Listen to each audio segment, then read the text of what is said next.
En 1960, il s'est passé quelque chose d'important.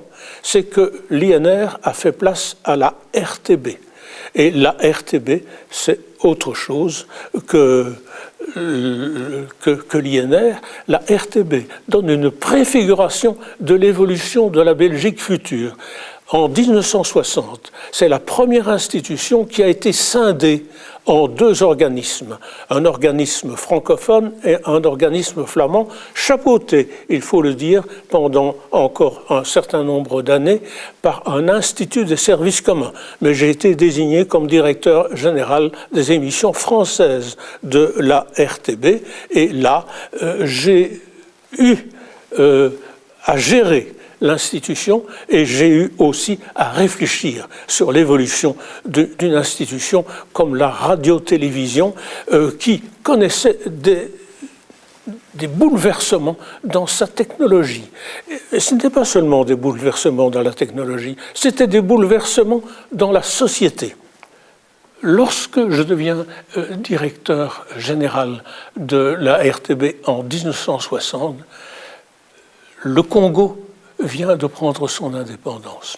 Et d'autre part, à la fin de 1960, en décembre, il y a une grande grève, la fameuse grève, naturellement, dirigée en Wallonie par André Renard. Eh bien, ça a une influence sur la radio-télévision, parce que la radio-diffusion telle que le concevait l'INR était certainement une radio-télévision objective, mais qui s'efforçait de répondre aux critères d'objectivité en énonçant toutes les prises de position. Et pendant les grèves de 1960, j'avais la responsabilité de l'information en même temps que de la gestion.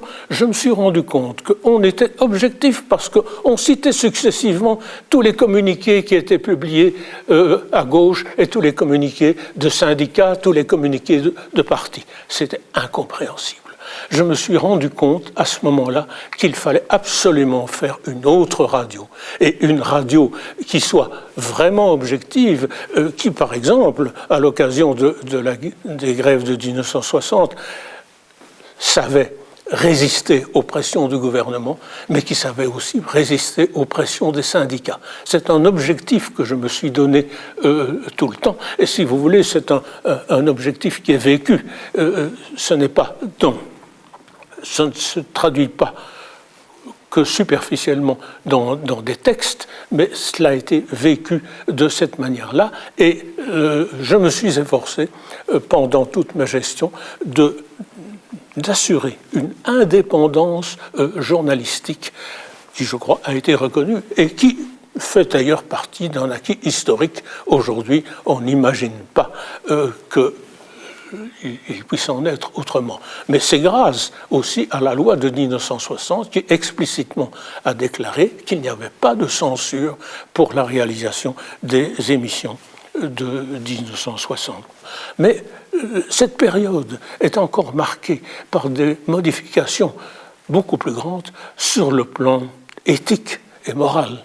C'est par exemple le moment où on va introduire le planning familial et où on va voir apparaître aussi la question de l'avortement. Eh bien, je vous assure que dans les années 60, au début, il n'était pas toléré que la radiodiffusion parle de ces problèmes. Et la RTB en a parlé et elle a joué un rôle moteur à la fois dans la prise de conscience de la crise économique de la Belgique, grâce aux émissions d'Henri Mordaunt, resté célèbre, sur Wallonie 62, 63, etc., toute une série d'émissions. À cause de ma formation d'historien, j'ai aussi encouragé la création d'une série d'émissions historiques